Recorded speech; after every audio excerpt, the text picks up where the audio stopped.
technicians, defenses, how we label them, how we call them, how we identify them, and the blocking schemes that we try to do in our pass set. And my timing is right. What I think will happen is that I'll finish this before the hour and a half time allotment to do this. And what's great because there's two things I haven't shown you. For those of you who've sat with me throughout most of this stuff, that are two of the most successful things that we do in our offense. It's not exactly identified to be scheduled in, but I think I've cheated if I don't do it. And that's Y cross and our shallow package. And I want to make sure that you see those. So once we finish this, I'm going to go back and we're going to do Y cross and our shallow package.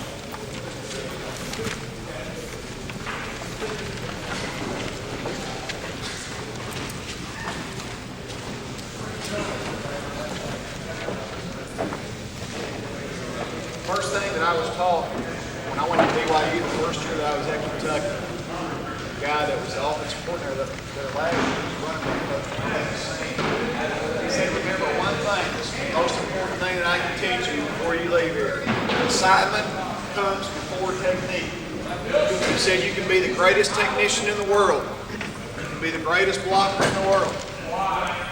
You don't know who to block, that quarterback is dead. So the one thing that I always wanted to make sure that with the running backs is that they understood is that we were going to try to make this thing as simple as it possibly can be.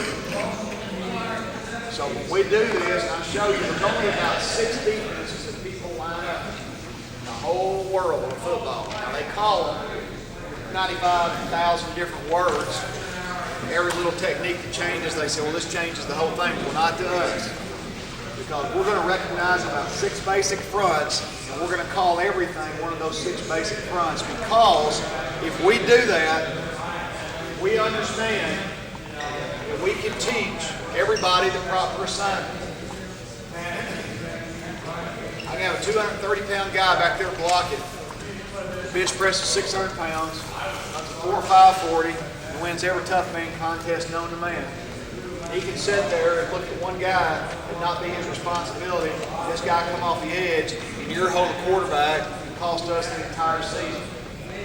The wonderful thing about this offense is because of that, because of how simple that we've made it, because we don't want our quarterback to get hit in the back of the head, and we try every way in the world to avoid that, to make sure that he gets hit, that he sees it.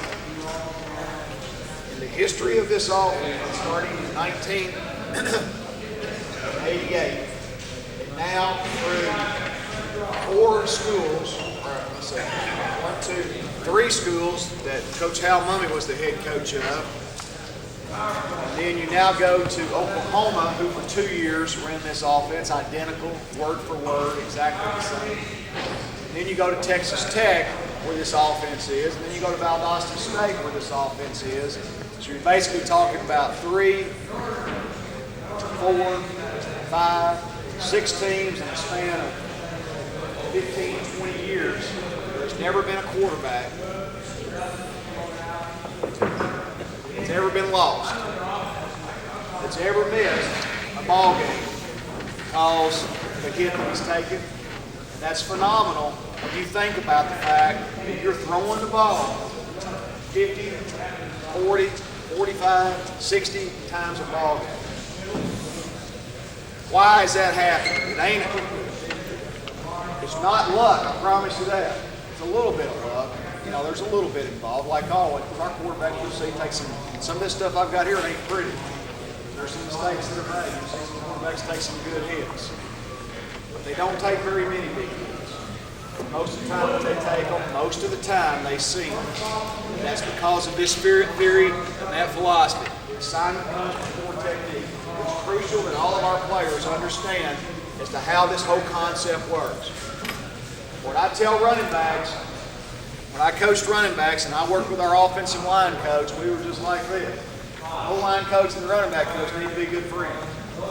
They're the ones that every week, while the other guys are drawing the stuff up, beat the other team and how pretty it looks and how we're going to do this and do that, you guys better figure out how he's got enough time to get it all, how to protect it. So those guys need to correspond. They need to work well with each other in order to be able to do that.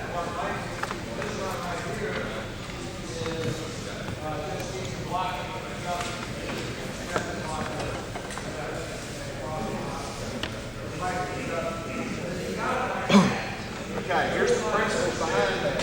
First of all, number one, identify the front and then call it. We'll go over what we call it and how we identify it here in just a second. The first thing that center has to do when he comes up the line of scrimmage is he has to, in his mind, have a picture taken, an identification of what we're going to call this deal. We're only going to call it probably 6 things. And more than likely, according to who you're playing that week, you're probably only going to have about 2 to 3 things that week that you're going to have to call and identify. If you take our concept, those guys, no matter how smart they are or how not smart they are, can figure that out. So when the center came up the line of scrimmage on every single snap does, as he bends down, gets his hand on the ball, his head and eyes are up, he's trying to identify the best as possible.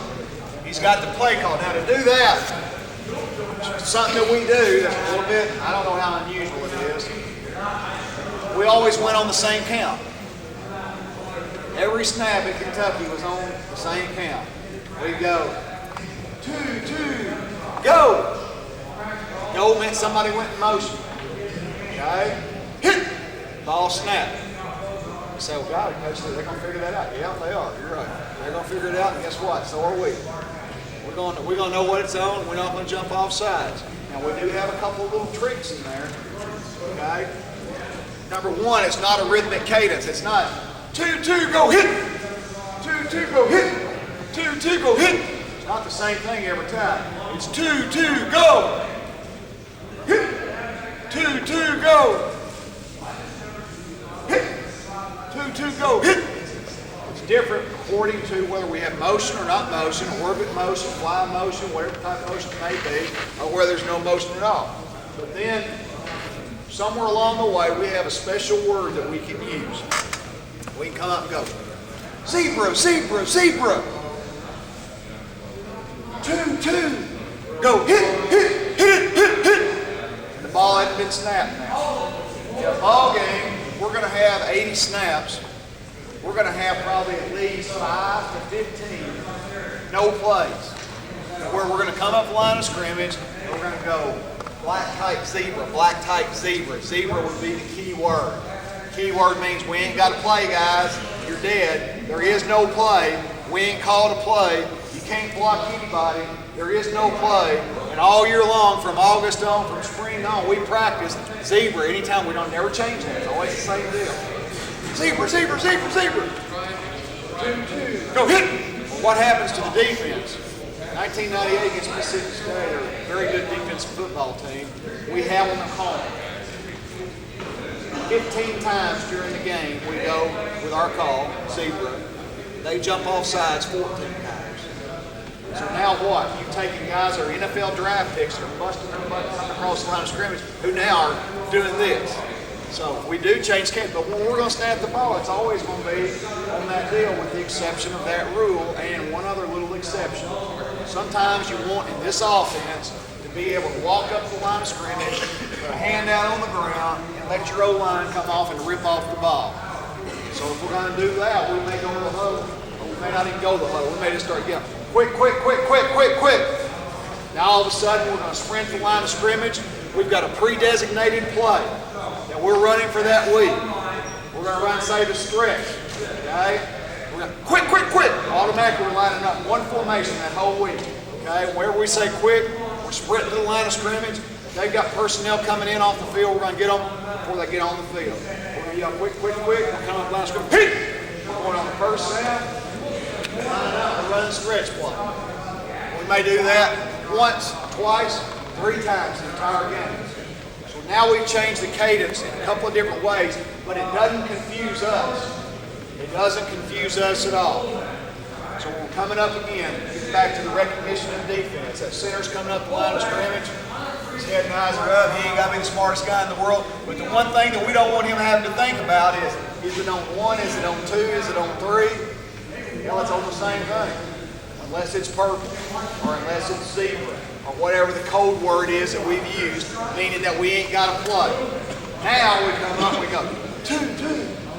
Go hit, hit, hit. They jump off sides. In college, we take the snap. Now they haven't hit us. All our receivers are going to score touchdowns. We're throwing the ball up for a touchdown. Okay? Every year at Kentucky, we've had at least 3 touchdowns on that call. Now, I know in high school, all you do is now just take the snap, get the all-sides penalty, and move on to the next one. But it's a good way to mix up cadences and stuff. But the point being is that our center has got a big job in front of him. That is recognize and identify the front, make a call so that everybody else knows from that point on what we're doing. Okay? Identify it, call it, and then next, live with it. Don't try to outthink the center. That's the guy that we've got calling the fronts. We're going to live with what he made the call. Okay? We're going to all try to live within his world. As long as he made some call, we should be okay. We should be able to figure the deal out. If not, we've made the call and all of a sudden there's a slide, there's an adjustment, there's something. If there's time that he can make the adjustment and make a different call, make the call. If there's not time, the rest of you got to do it with your eyes. And we've got to learn to live with that. And that's something that you practice during the week, is that if somebody is stemming from one thing to another right before the snap, learn to live with it, learn to adjust. Once he's identified it, the rest of us have got to adjust off of it. What I tell running backs, this is very important. If you're in doubt, stay. If you're in doubt, don't release on the route unless you're free released, which again is not very often in our system. Most of the time backs will check releasing. If you got doubt in your mind, stay. I don't want you to have doubt. You're going to see, if you've watched me for the last few sessions, and you've seen 42 in some of my films, I had him for 3 years, and he had doubt on almost every play. He wasn't going to Harvard when he finished at our school. He's a good kid. He worked hard. He studied hard. He's a good football player. By God, he had doubt a lot of times. I didn't do a very good job coaching him on not having doubt. But what he did when he had doubt, those feet moved until he was rid of the doubt. Because they knew that I'd rather him do that than to just take off. 32, he never had doubt. He knew who the hell he was supposed to block because he didn't want to block nobody. He'd come up, he'd listen to that call, and he'd say, that guy right there is my guy. If there's any doubt whatsoever that don't look like he's coming, my ass is gone. I'm out of here and I'm gone. And if there's any possibility that I can chip him on this route that we've built into it, I'm going to look at the quarterback and go, yep. The quarterback said, thank you. That means I know you ain't blocking him. You ain't going to block him no way. And he's just told him that. But once we've identified it, if there is some doubt, the other thing I tell running backs is sort it out. Sort it out. The whole line may screw up. You may be sitting here checking Sam on a blitz, and all of a sudden, the 3 technique comes loose. Are you going to tell me after the game's over with, Coach, I didn't have the 3 technique? No. You're going to sort it out. If you're in there, something comes loose, you sort it out. And you go from there. Okay? Just some little things that I think are important.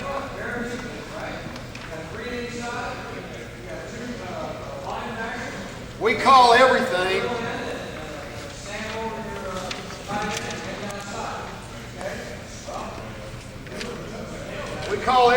one of those 5 basic fronts there.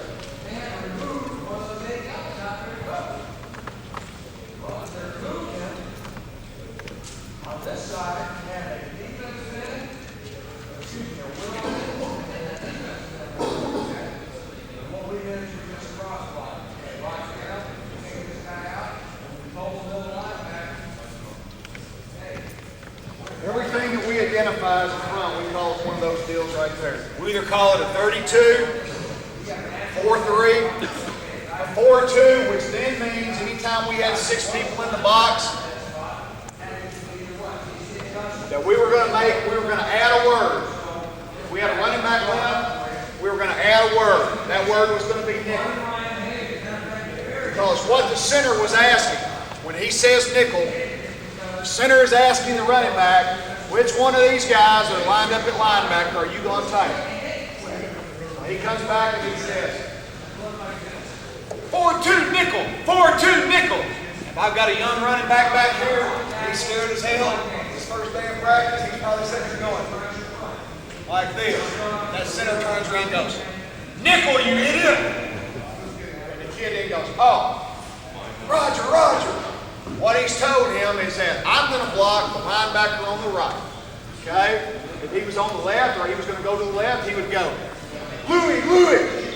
Now he's told him, I'm going to block the linebacker on the left, and that means that you can go back to the right side.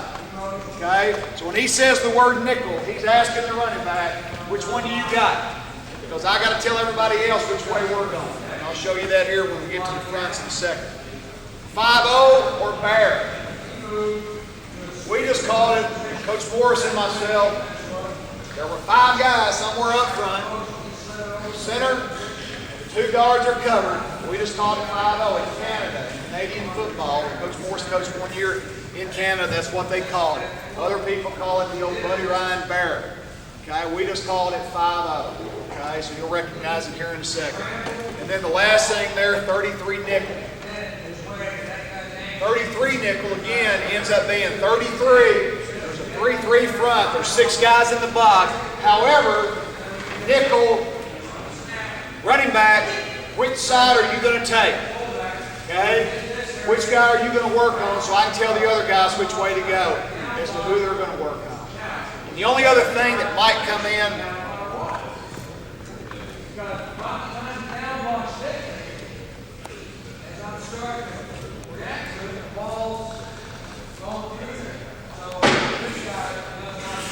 would be 4-1, which is the same thing as 4-3.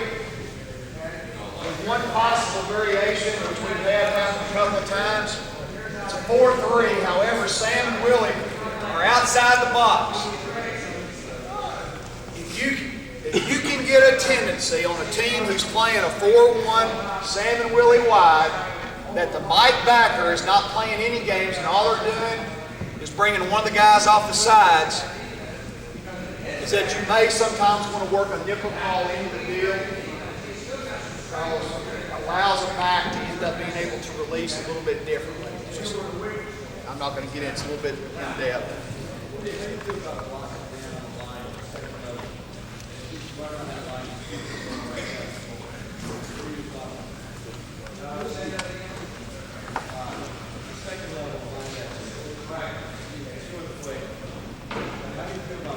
Okay, we'll start with a 3-2 repetition. In high school, when I was a high school coach, I called that a 5-2. You got to college, they called it a 3-2. For me, when I look at it, it's still a 5-2. When I first started coaching football, they said, that's a 50. When I got to college, they said, oh, that's a 32. I said, all right, whatever. 3 guys, 2 guys, whatever. I called them in high school, those were tackles. In college, they called them ends. Okay?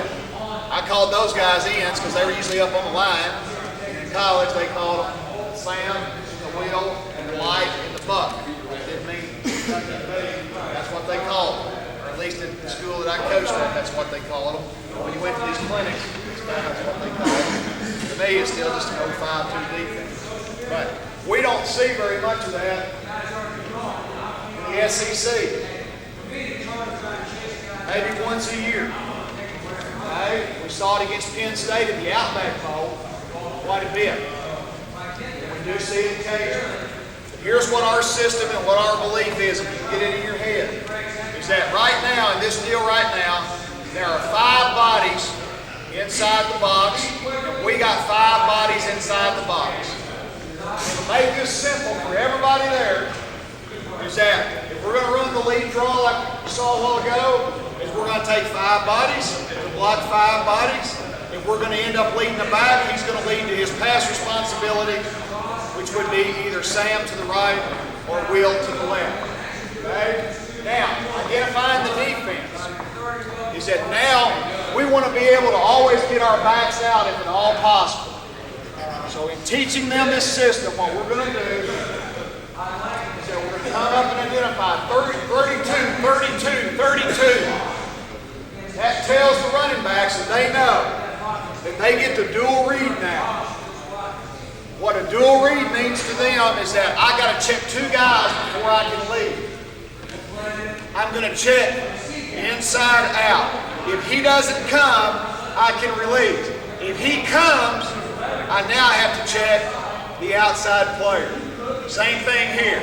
I'm checking him. If he comes, I've got to check him. If he doesn't come, I can now release. Because the guard is in a dual read with it. Our drop back pass protection, the guard and the backs are dueling the inside and outside backers. The guard is going to sit as deep in the hole as possible so that he doesn't get it. Like I used to get in high school, I played Mayfield High School, they knew that we tried to duel him. They'd walk the guy up the gap like this, and then he would bail out. And the guard would get used to opening his hips, then he'd come through. I wasn't as smart at coaching, hopefully I might be now. The only thing I didn't do is we didn't set the guard deep enough when he did his pass set. So when we see a 3-2, our guard on that snap, he's sitting as deep as possible. His shoulders are square. He never opens his shoulders until the last moment. He opens his eyes. If that guy's bailed out, he opens his eyes. And then he can turn out and block the edge blitzer. Running back, on the other hand, spies inside on the snap. Again, we line up outside leg to tackle. I'm sitting here, and on the snap, as I start, my eyes are inside. If he's gone or he's no threat at all to blitz, I'm gone. I'm on my route. I'm out of here. Okay? However, if he's a threat to blitz, he's up tight, looks like he's showing blitz. The next thing I do, my eyes go outside. If he comes, I've got him. Because I felt like the inside guy came.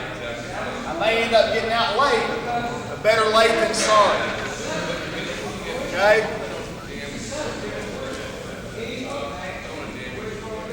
Real simple in our blocking scheme. What we tried to do now is to try to keep things the same when we convert it into the run game as to who our blocks are. On almost everything that we did run game, because again, we were very simple on the run game, is that my lead block was going to be on the guy that I passed it to. Understand that? Any questions about recognition of a 32? Okay. The key to it is the guard, if you're throwing the football, is getting a deep set with his shoulders staying square until the last possible moment, flashing his eyes out, and then turning to block the outside blitzer. The other thing that we do on everything, the defensive coaches are all sitting up in the stands, they're going, oh my God, I'll tell you what I'm going to do. I'm going to bring that guy right there. They ain't even going to look at him. Here's the deal. The running back is responsible for his blitz responsibility, and then always, he's responsible safety to edge. He's always responsible safety to edge. The thing about it is that safety blitz is from 12 yards deep. He ain't going to get there. If he does get there, we got a problem. We ain't going to win anyway. We ain't got nobody get open with him from 12 yards deep. We're all going to get fired and move on. Okay, don't make no difference what we do. All right, if he's going to come, my scouting report and me watching him is going to tell us he cheats down here 67 yards. I've got my eyes on him. I'll always release him the same way. If I'm releasing, I'm checking here and I'm checking out. Boom, there's the edge. He's not coming. If I start, my eyes start here because I might get a corner blitz on the short side. If that corner blitz came to my side, he was my guy. There is no excuse in our drop back passing game for a back to make a mistake because we're going to try to coach them as much as possible to get them there. Zone blitz. Okay? They take this guy and they bring him. Okay? And now they take this guy, step him up, and then they bail him. And then they bring this guy. So my rule said I dueled. He came, I got him, right? I got him right now. He bails out. Now they got us, right? I mean, they got you. They got your back staying in. They got the D lineman that's now bailed out. They got you beat. Okay? They're covering with the D lineman. Wrong. What they've got right now is they've got an offensive tackle who's back here. He's got his eyes on that D end, sitting deep, that D end bails. First thing that tackle is taught is my eyes now flash outside. Oh, I see what they did now. Here comes the edge blitzer, the wheel does. Here's my little old running back, my little buddy over here. He's over here getting the hell beat out of him. I come back and I go, go. I get him. Once I'm on him, my hands are on him, and I know I've got him, I just tell my running back buddy, you go. Get the hell out of here. You can't block him anyway. Okay? So he backs up, hand on, go. Well, now you say, well, Coach, at least they got you with the back. He didn't get out as clean. You're right, he didn't. But who's covering him now? Defensive end is now covering him. The defensive end can cover your back in open space. Again, it don't matter. You're going to get fired anyway. I mean, they're better than you are. Just quit drawing up X's and O's and look for another job. Any questions on 32?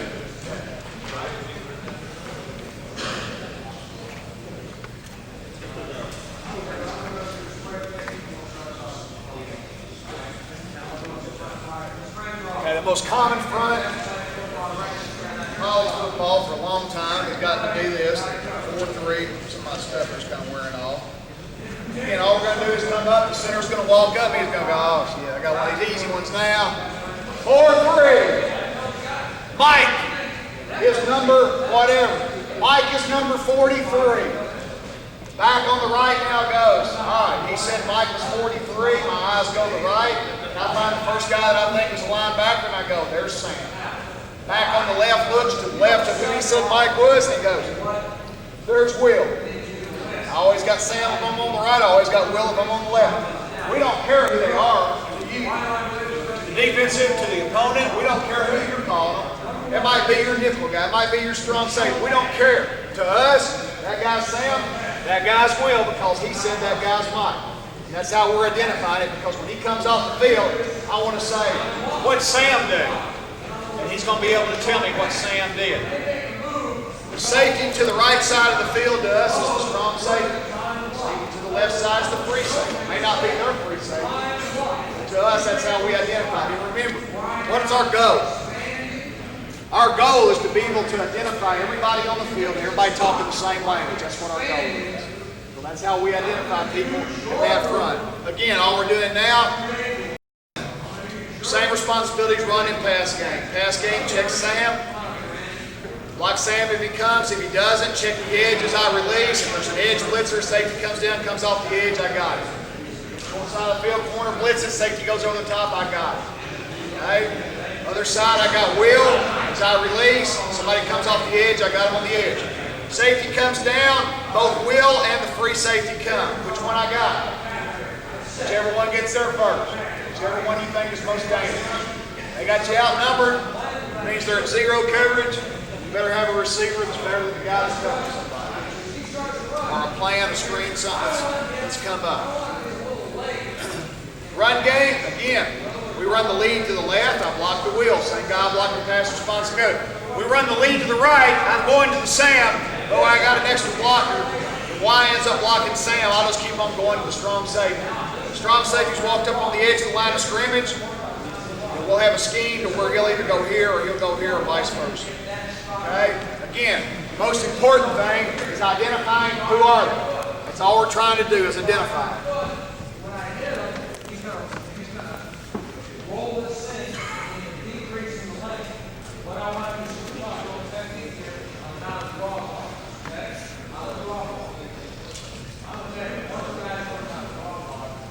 That stuff's rubbing off, guys. We don't talk to you. I'm sorry there. All right, now we got 4-2 added to the word nickel. All right, nose and a tackling and in. You got a Mike, a Will, and a Sam here. Again, your safeties, corners are out there somewhere. These guys don't exist, okay? Y'all know that's just me not being very smart. I'll lay my deal down. I got a two-back deal. I got 6 guys in the box. Center came up, look, and goes, all right, where the hell are they? Oh, there's only 6.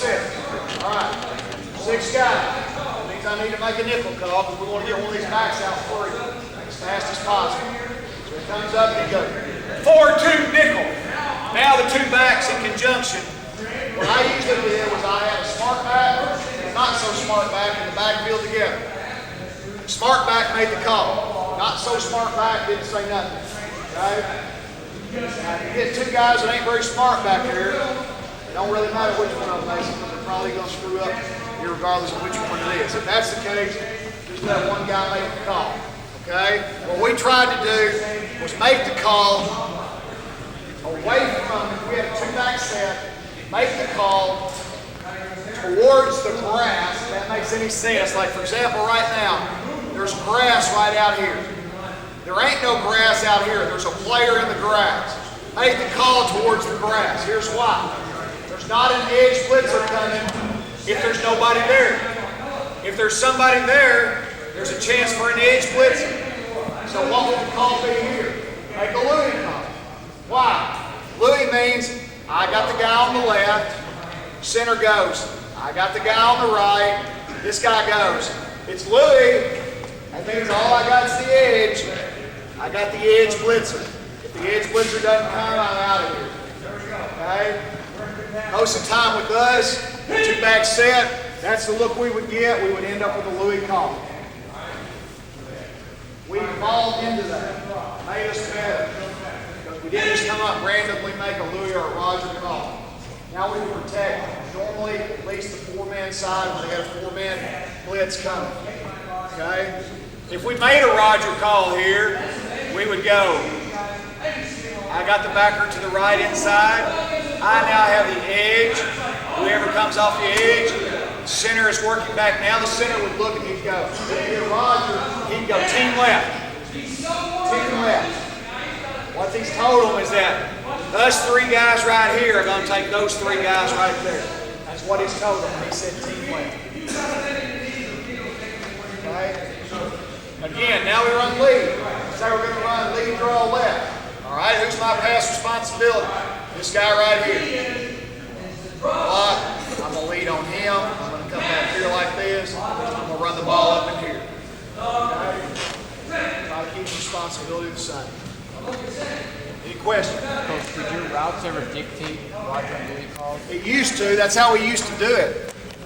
In the 90 series, when I first got there, they dictated it according to where the deep receiver route was the side that we made the call to, which made no sense. But that's the way they did it. So for a year we did it and got hit in the head to the four-man side, and we just say, well, it's just a bad call. No, it ain't a bad call. It's us not being good coaches. So that's when we changed it to where that we made the call to where away from the edge blitz, because that always protected us to the edge blitz. The only way they could now dig us would be if they went zero. Again, if they go zero, it don't matter. You know, you've either got to change protection, which one of the ways you can do that, for example, is that you can make a wide delay Roger. Okay? Wide delay Roger. All right, now wide delay tells him to stay. He's now going to come out and block the edge. Roger puts him here. H has now got the edge blitz here. So now we got 8-man protection, right? But we lost a receiver in the deal. So you're giving up one thing for another. It just depends on how you want to do it. Okay? And we've done that before. It's been something that usually when we play Mississippi State, they're going to line up. If you've ever seen them play, they come from everywhere. And you have no idea what's going on or where they're coming from. And we would always scheme in a wide delay deal for that week, and it always hurt us and never helped us. But we felt that. This right here, you run this way. Oh, I really screwed that one up.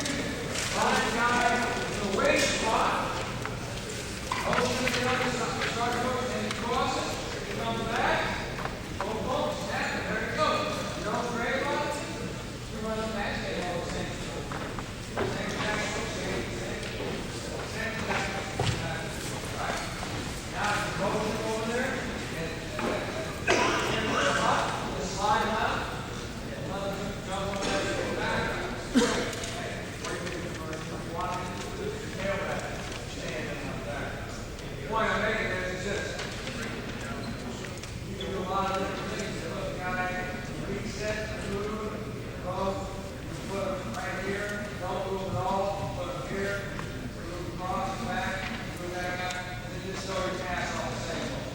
5-0 or bear. Anytime we had the nose, let me move that, I'm sorry. Move these.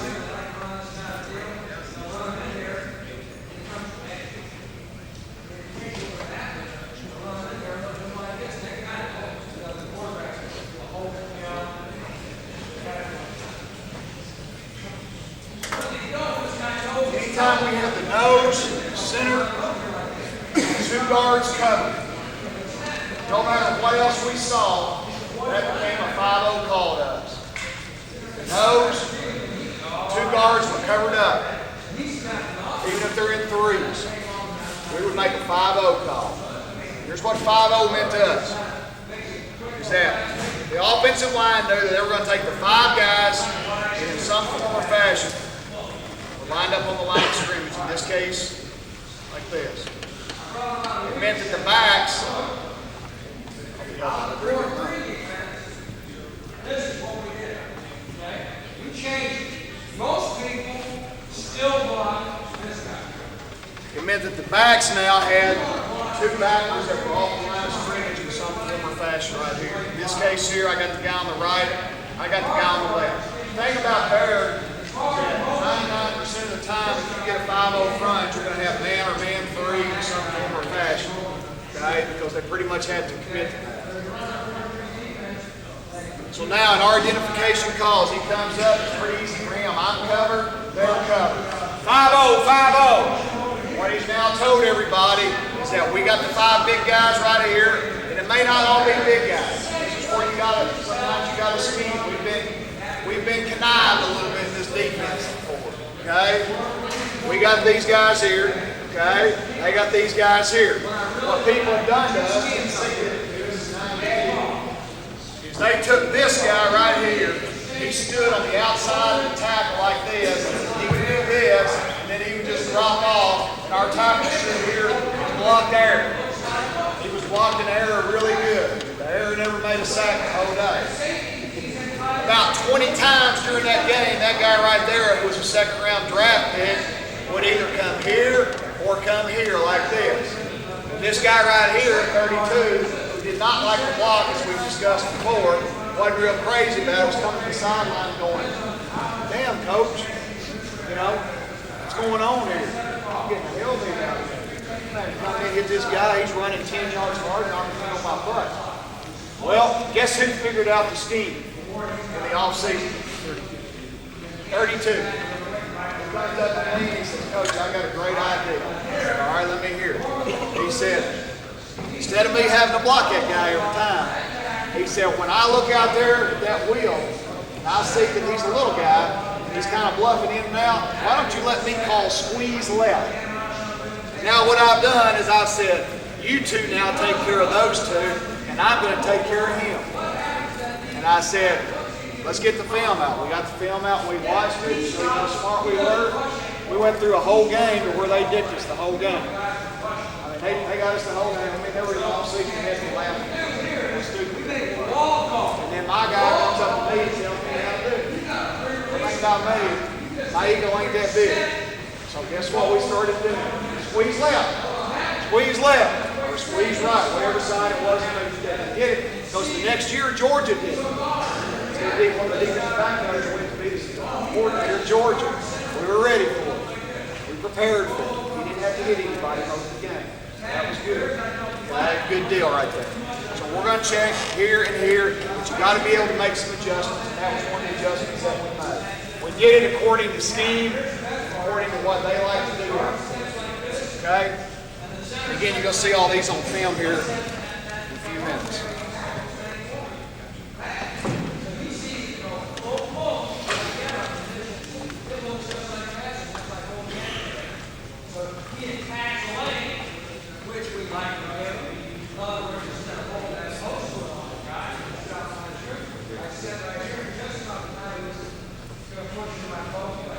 When I was coaching high school football, the first year I was a head coach was 1980.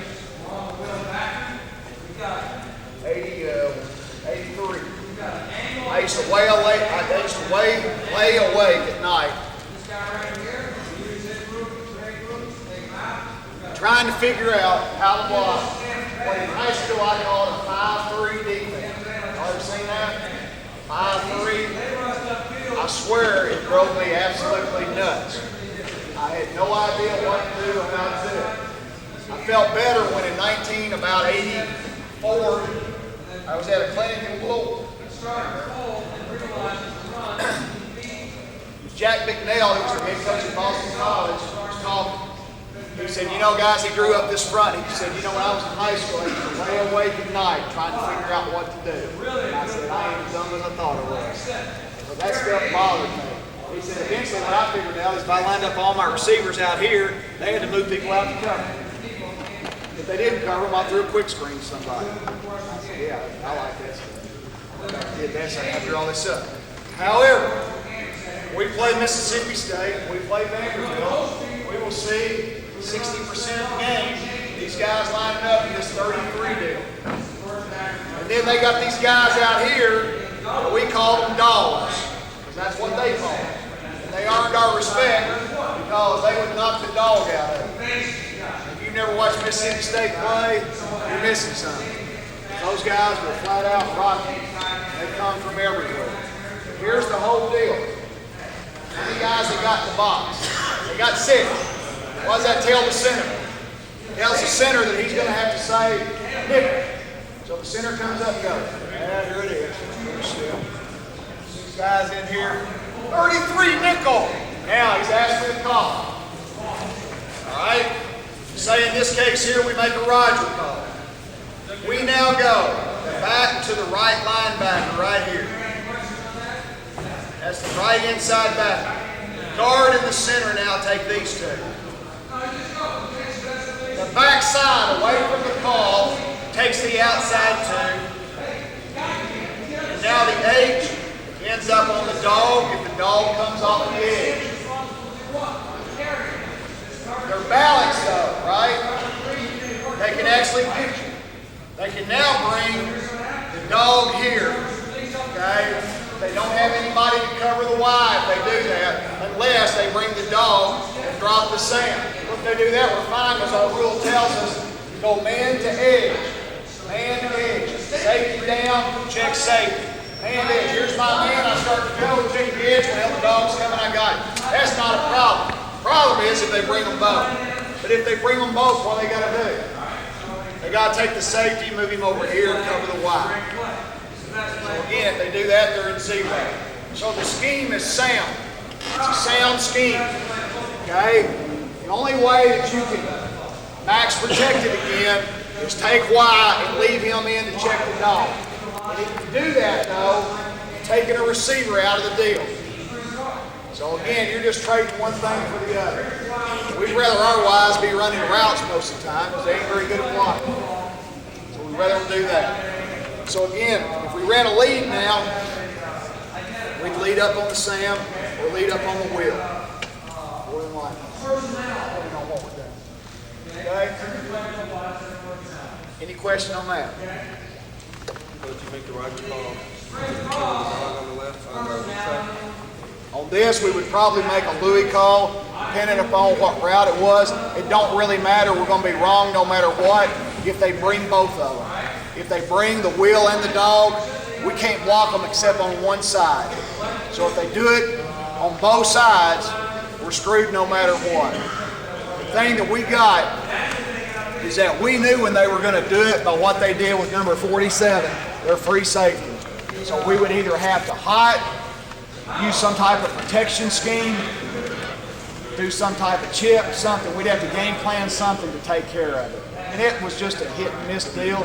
If you watch them when they're really good, like not this year, but the year before, it don't make no, they were good. They cover everybody, they had a great D-line, they got after your butt, and they stopped most people. This last year, they weren't anywhere near as good. They did all the same stuff. Personnel wasn't as good. You know, Middle Tennessee had 570 yards of offense against them. And, you know, they just weren't as good of players. So just, you know, it's back to the same old stuff. The pencil makes it look pretty good, but it's the players that actually end up making the deal work or not work. If they're balanced, if they stay balanced no matter what, then what you got to do is use formation to help yourself out. You know, I've always said that if people are going to be balanced on defense no matter what, then you got to be unbalanced on offense. You got to go to trips, because now if they stay balanced, hell, you got them outnumbered. And there are some people who do that stay balanced no matter what. And you just got to take care of it with scheme. Okay, I've got to hold.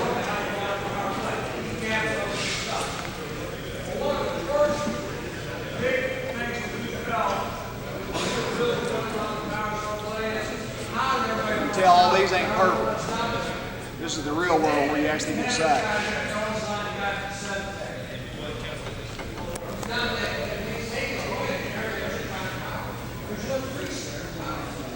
Again, recognition there. The guard on the right side should be able to sit deep. These guys are going to work in combination. The tackle should have to pick him up. We got a little piece on it. They do a very good job. Okay, Penn State playing around now. They've taken that backer and moved him from out, walked the safety down, but again, the read doesn't change. They're bringing both backers to one side. The guard's still got to come back and pick him up. You see the guard on the right now, his backer is slid all the way over, so they just slide it. The center ends up picking up his backer.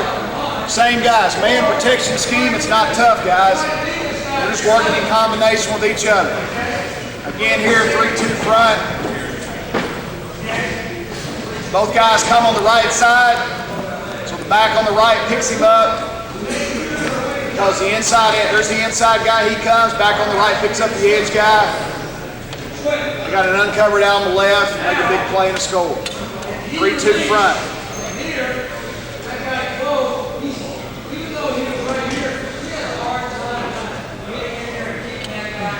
Okay, 4-3. Just look at Sam on the wheel. Identify who Mike is, pick the other guys out. Mike, Sam, Will. Picked up Sam, missed one of the inside guys. Everything was responsibility-wise, just bad technique, got sacked. 4-3.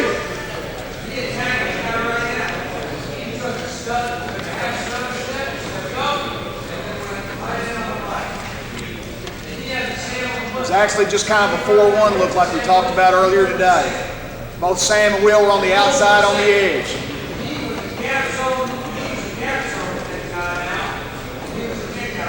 Again here, 4-3. Will comes off the edge. Mike's picked up. Okay, identify. There's Mike. Here's Will. Here comes Will. H picks him up on the side. There's another way to do it. 4-2 nickel. It's like a Roger call. We picked up the back on the left. There's a good example of you guys that watched the mesh route earlier. He gives him a post here because the safety came down. Throws the ball with a lot of air up here. Got a Roger call. Lets him be out on the edge now. Picks up the edge blitzer here. F got confused like he normally did, but he stayed in. 4-2 nickel. Louis call.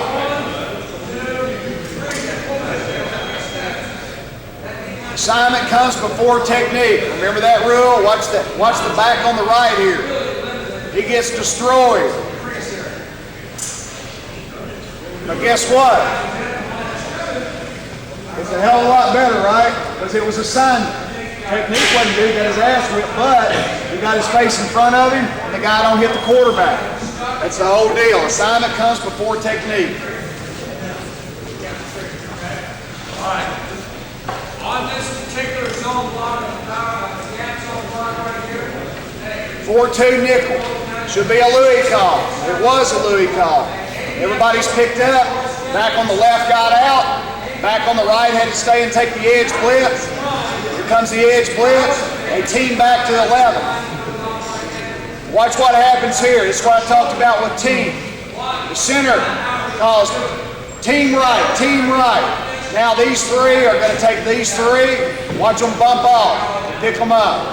Bump, they run a little twist, end up picking him up on the edge there. Make a good play. 4-2 nickel with a Louis call. Leaves the back on the right with the edge blitz. Back on the right's got the edge. Got him picked up. 4-2 nickel. Ended up with a Roger call. Good technique by the back here on the Roger call. Got an inside blitz, back on the left, gets out free. Roger, pick him up. I got him in his face. Positive play.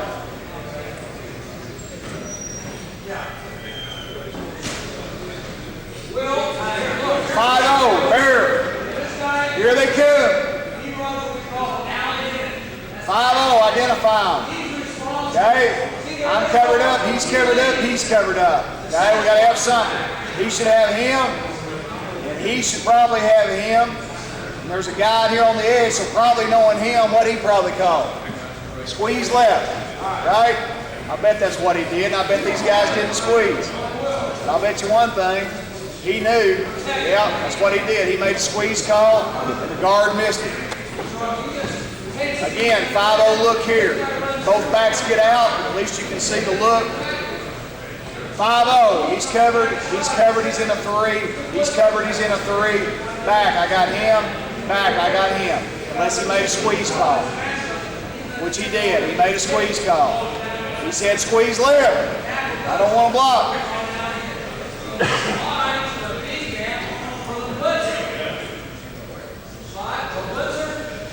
Again, 5-0 look, inside backers. Sometimes the Mike might be standing up, but he's still covering him up tight. We still make a 5-0 call.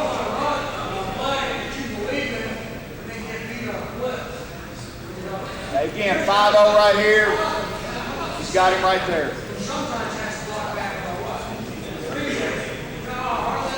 Again, 5-0 again. Here they come. Everybody's picked up. That's the 92 switch, the mesh corner out to the back pylon.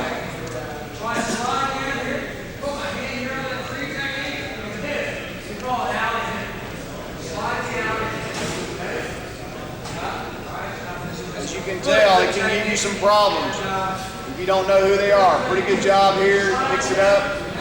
They bring one extra player than we got. They're in 0, and they win the 0 deal. They got more guys than we can block.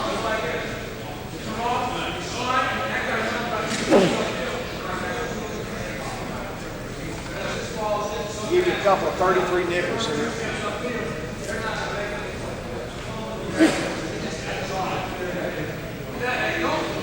Back to 4-2 nickel again. Got a couple of shots where you get Roger. He picks up the edge blitz. Actually, he ended up with Louis, and he just went inside out. Back at inside out, like always. His guy didn't come, but the edge blitzer did, so he picked him up.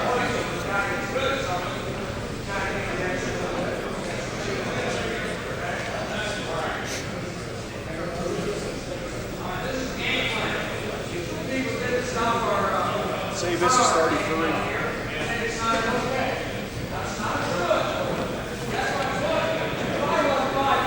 There's your 33 nickel. 33 nickel. Make the call, identify. If it's a Roger, I got him. Backside guard and tackle, got these two right here. Okay, right there. Center and the front side guard got those two, which just looks like what he's looking at. That's probably what they got. He would now have the edge.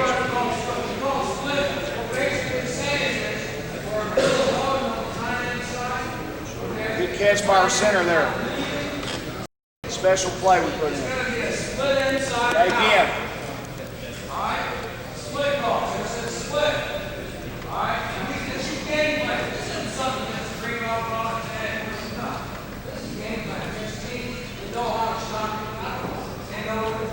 Why do White delay on that? Because we tagged it. Yeah. Against those guys, we tagged a lot of liabilities. It's never, to this day, it's never helped us one bit. It's made us feel better. Any questions on recognition, guys?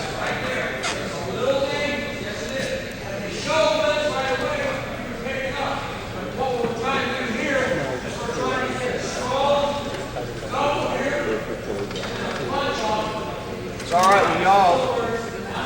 I'm going to give you the last two things that I didn't get to this morning because they were here. I want to give you the shallow and wide cross, which are two of the best things that we do.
say, since the video's already set up on it, we'll do shallow.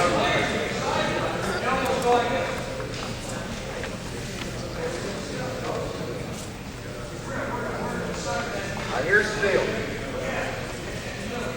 Somebody is going to be tagged to run the shallow. We're going to call H shallow, X shallow, Y shallow, or Z shallow, or F shallow possibly. In this case right here, we've tagged the route to be H shallow. X, which is out here, which you can't see, is running a vertical. He's going up the field, running, scoring touchdowns as fast as possible. Whoever is designated to run the shallow route, here's what their rule is. Run the shallow as deep as the heels of the D linemen when they lined up. If you tell them to do that, that means they'll keep it less than 5 yards. If we told them to run it 5 yards, they may go 7. If we tell them to run it on the heels of the D linemen, we should put them at about 2 to 3 yards deep. Run it deep. Different than mesh. Don't ever stop. If you got a wide open hole, you can't stop. Sorry. The route don't work. You got to keep running, even if you run to get covered, which goes against most stuff that we do. But in this route, that's how we do it. Run the shallow, continue to run all the way to the sideline. Look for the ball. As soon as you clear, as soon as you get to the center, start looking at the ball. You make it anywhere along the way. The inside receiver, away from where the shallow came from, always runs the dig. Runs the dig at 10 yards. And he is also the hot receiver that on the pre-snap of this route is that he will point to the defender, which is normally number 4, counting from inside out. Count 2 D linemen, a backer, and then the 4th person. He usually points to him and he says, there's my hot guy right here. If he comes, we don't have a scheme to block him. I'm now going to run either a 1-step out or a 1-step slant, and I'm going to get the ball on the snap. Quarterback's going to take the snap. First thing he's going to do is set his feet. He's looking at the hot. If the hot is not there, he doesn't have to throw the hot, and now his eyes go to the shallow. He watches the shallow as the shallow crosses the center all the way to the tackle. If when the shallow man gets to the tackle and he's not sure that he's going to throw in the ball, his eyes now go to the dig. So my eyes go hot, shallow, dig, then back to the back. Back is always going to line up to the side that the shallow runner comes from. So if we say H or X shallow, he's on the left. If we say Y or Z shallow, the back is on the right. He always lines up to the side that the shallow originates from. Now all he does is he makes his check, his protection check. Eyes up, check, feet move. He doesn't come. I leak out and I find me the best piece of grass that I can find, but there is no defender in it. I might be right over outside the left tackle. I might be out to the numbers. We may have a week where we tell him he wants you to get more width this week. Quarterback's progression reads are hot, no shallow, no dig, no back. Okay? Vertical route runners. Here's the most important thing, just like we talked about earlier today. The side that the shallow is coming to. You got a shallow runner coming fast, 100 miles an hour. You have to protect him with your release. You must release versus zone coverage, outside shoulder. If I release through his outside pad, his hips will turn outside. Now I've protected the guy coming towards me. If I release underneath him inside, all he does is funnel me down, look at his eyes, and there he throws in the ball. It's a blow-up hit. I'm going to blow him up.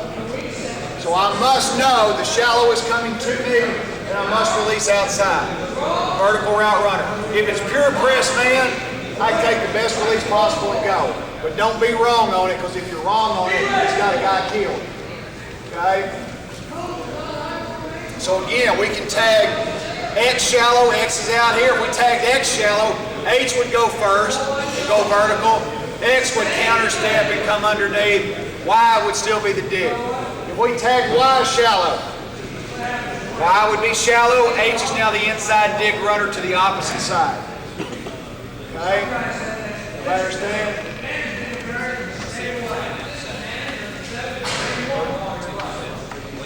You got verticals both sides, but the deal is the outside release is that you've got to, if the shallow's coming to you, you've got to be outside release. Okay? Any questions on that? Show you some good shots or some good shots. Guys, we got that. If you go and you watch people coach this, I was at a deal a couple weeks ago at Auburn, where a lot of teams do the same stuff, meet together every year and talk about stuff. Tech and Auburn run shallows. They run their shallow guy about 5 yards deep, 6 yards deep, and he gets a living dog beat out of him. He don't catch many balls. Our shallow guys caught a lot of balls. Their theory, I think, is, I ain't never asked them, but I'm guessing because they're sacrificing when he comes across, he's getting just beat the holy dog out of it, is that they're going to throw the dig most of the time. Then they tag a lot of other stuff. What we do is that when we added this, we went to the Broncos. We took this one play and we said, all right, if we're going to add this, we're going to make sure we do it very simple. We're always going to be in a 2x2 set. Always. We don't run it ever any other way. We're always 2x2. We might start in trips. We're going to motion. We're going to end up in a 2x2 set. We may start in a 2-back set. We're going to motion and end up in a 2x2 set. Because that way it was a very simple, easy thing that we can teach. Have a nice little addition. Another great man beater. Okay, a great man route beater, but also a good dig route for zone. Okay, you get a lot of throws as the year goes by to the running backs.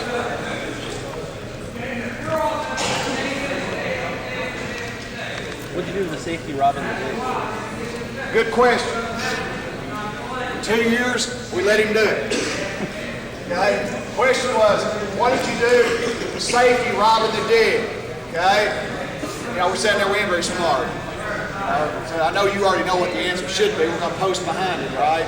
So that's what we changed it to this year, is that we would tag the post, and I would watch during the game. Every time we ran the shallow, I'd watch the dig.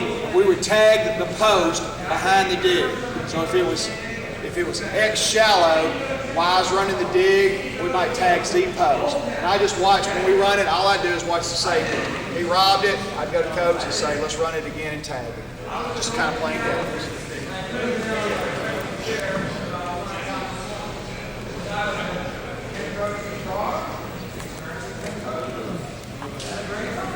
Okay, this first one here is H shallow coming from the left. He made a decision to go over the top of that linebacker, which was fine.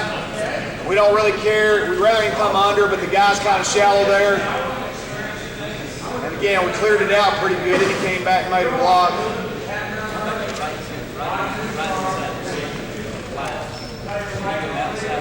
Yes, another good question here.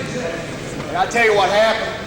The question was, the guy that's running the dig, should he end up trying to go through the outside pad of the defender who's defending him? The answer is yes. Did he do it? No. When we had Wayland's who caught 90 balls, Wayland's deal was, I'm going to get open as fast as possible so that I can catch the ball. The integrity of the route is broken, however. He releases and comes inside and stays inside and hurries across the field, because now the shallow guy, you got to make your mind some QB. Well, here they both get. It's almost like running mesh. You always want him to try to work through the outside pad if possible. Okay? It sure helps the route a lot if he does that.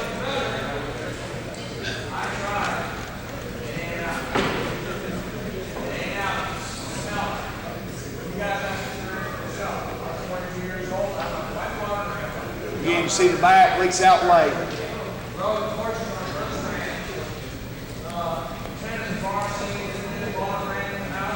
And shallow again, coming from the right side this time. And again, same question here. This guy was way too shallow. We didn't figure that out until the third year. We should have him outside all the time. Okay. Try to rob him, try to knock the hell out of him. Again, they just leave a hole there.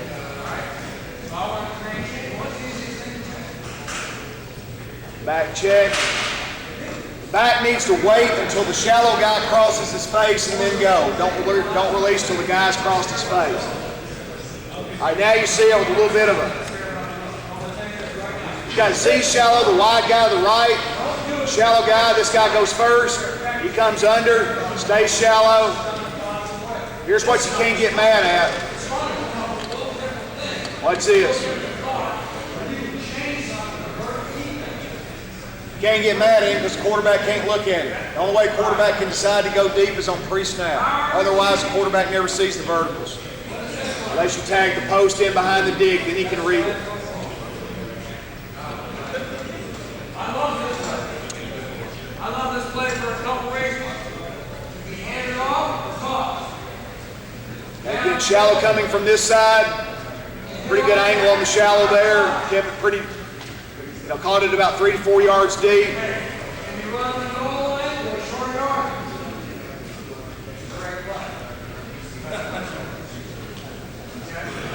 Okay, shallow coming from this side. Good job here on the dig that time. He kept the integrity outside. Opens it up a little bit more for him. Wait, now go. Pretty good job. Okay, again, coming from the right.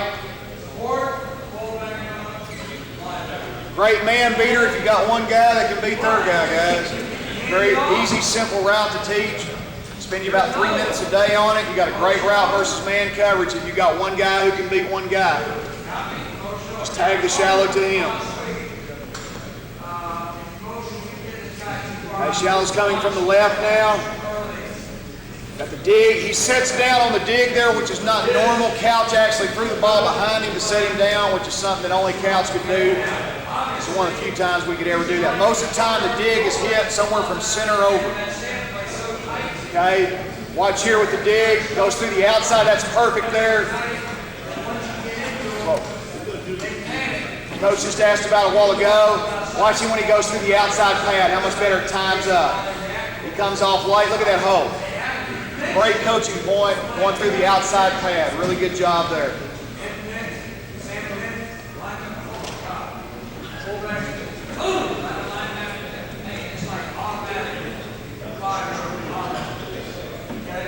Okay, again here, dig coming, works hard outside. Again, great job. Comes back downhill. A really good coaching point here.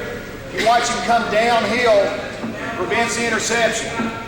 Watch him come downhill on this route. Great job. That way if the safety is robbing, he comes downhill, he's still got a shot at making the play.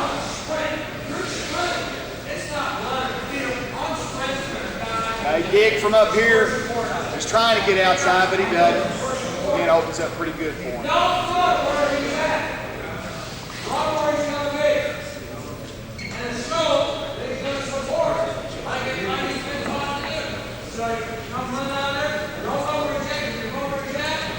Try to get a couple shots to the bounce.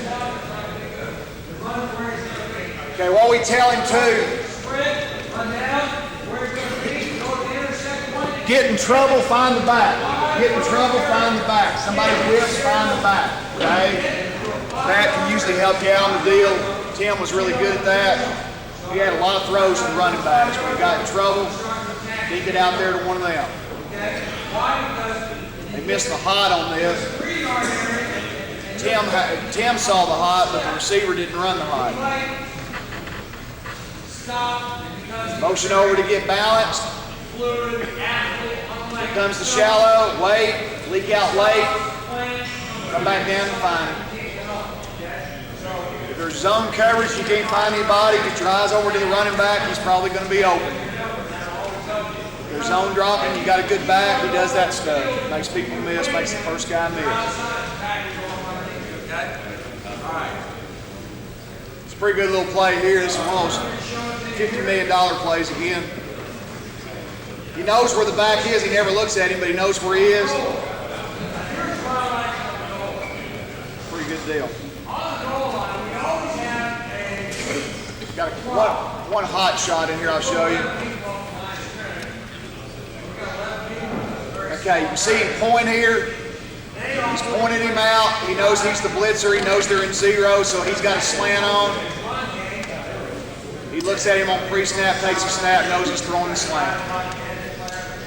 Again, you watch his eyes, see he knows it on pre-snap, catch it and throw it. There's some guy we can't block, so I got to catch it and throw it. Okay?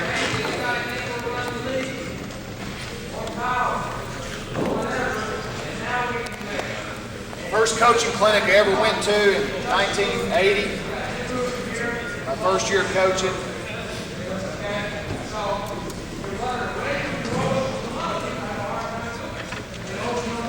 A guy named Lavelle Edwards. Threw this up, very simple. You've all seen it. I ain't gonna spend much time around. X is out here.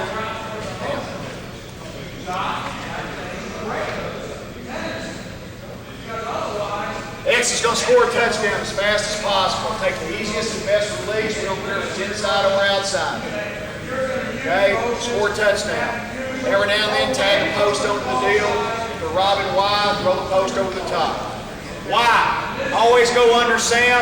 Always go over Mike. That's his rule. Don't ever break it. If Mike walls you 15 yards deep, if he's walling you, go over him. Don't go under him. Because you know if he walls you that deep, as soon as you get over, you're wide open. Be patient, do whatever it takes to get over. H, those of you who saw the running back deal the other night, he's going to run an outside option cut until he tells the quarterback that I'm going to read him. First 3 cuts of the game, we always like him to make them outside. After that, we let him read it. Outside flat release, square up the defender. If he matches up, stick him, break him hard outside with speed. Okay, zone it, stick it, turn the body outside. If you're overplaying now, you come back to the huddle, he calls it again. I'm going to read it this time, Tim. Okay, he's reading it this time. That means I got to hold the ball a tad longer. Outside stick him, break it back in. That way you don't mess with your quarterback and he throws it outside. He calls an interception. Okay? C on the backside. Runs about a 15 to 17 yard curl. Used to be a post curl. I changed it where we ran what I call a get open curl. The post curl to me was a waste when people were in soft zone. Run the little deal, the guy's in soft, you make the little bitty post move, he's still soft. Now you make the curl, he comes downhill and either intercepts it or knocks the hell out of it. So I wanted to run what I call a get open curl.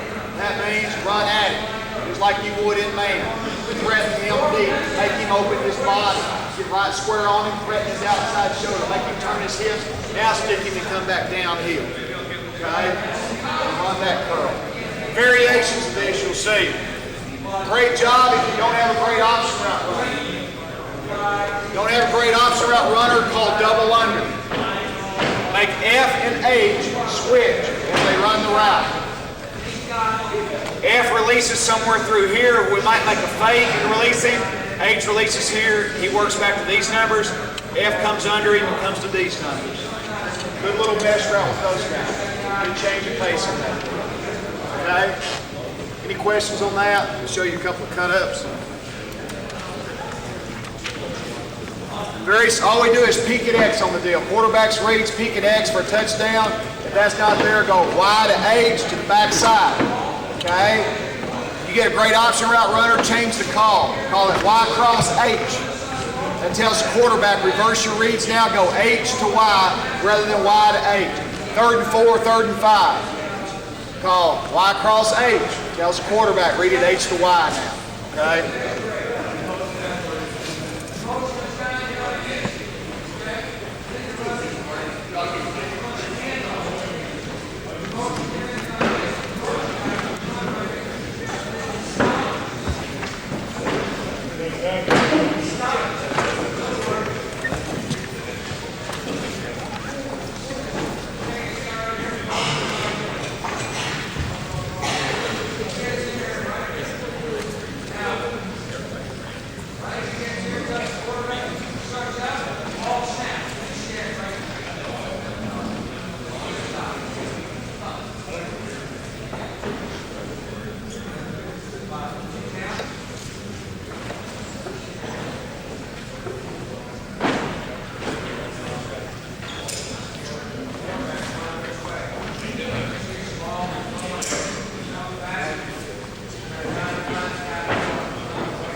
yards usually.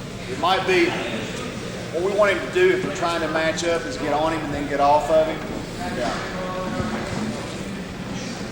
If it's straight pure zone drop, it's usually about 4 yards. I apologize for this. That'll take me just about one more deal and we'll be back to it.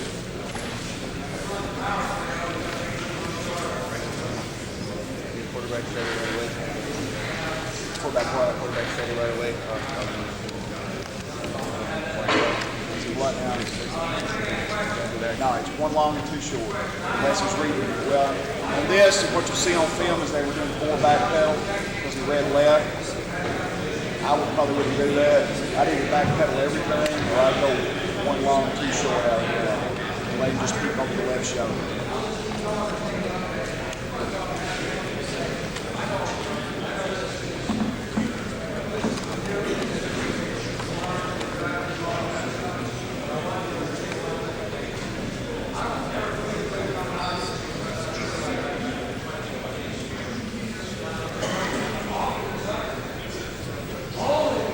You see some of the option route cuts right here. You get zone drop. On this, he bails out. You got the back on the little option route cut now. And again, that's why zone blitz doesn't bother you. You've got defensive linemen trying to tackle running backs. Here's a good job. Match up here. Get on him and separate. If he matches up, you want to make sure you get on the guy and then separate on him.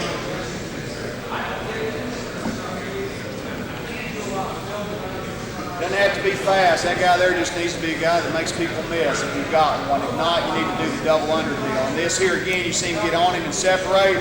Then on the next one, he comes back and he tells him, I'm going to read it, hold the ball a little longer. So now he's going to read it. He reads it on this next one, and he's going to break him outside, stick him hard out, break him back across his face. And allow him to hold the ball just a little bit longer because he told him I was going to read it. If he didn't tell him he was going to read, he might have thrown it outside and then we'd have had a pick.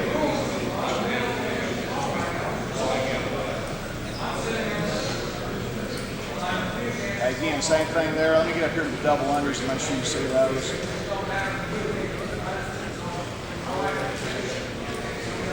Throws all the way to the backside on this, comes all the way back to his backside read. That doesn't happen very often unless we call it. Against Tennessee this year, we had 5 of them on 3rd and longs. Good backside read on the deal. All the way back down to the back when he got in trouble.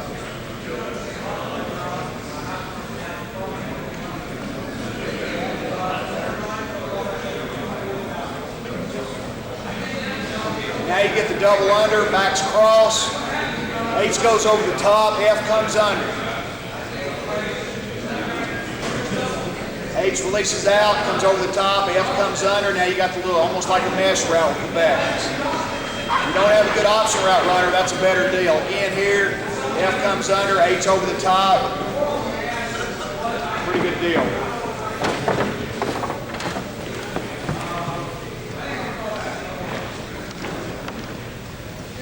It's a good change up. Thank you, guys.